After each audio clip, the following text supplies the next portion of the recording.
আসসালামু আলাইকুম। আমার একতা টেলিভিশন থেকে আমি শরীফ বলছি। আমাদের এই রোডটি ক্যাপ্টেন রোড হিসেবে পরিচিত।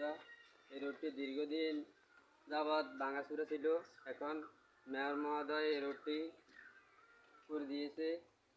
আমার মতামত, রোডটি অনেক সুন্দর হয়েছে।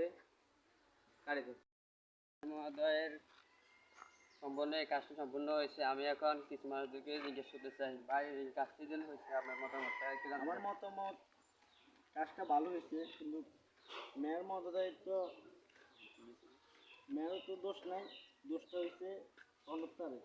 এই দেখেন কাজটা করছে, কাজে কোনো এখনই আজকে 4 দিন না 5 দিন হয়েছে, এখনই গাছ কোনাকুনি সব গেছে উঠি। এখন কী বলার আছে, এই দেখেন এই খাদা, এগুলো বলার রোড। আমরা কোন দেশে বসবাস করতেছি?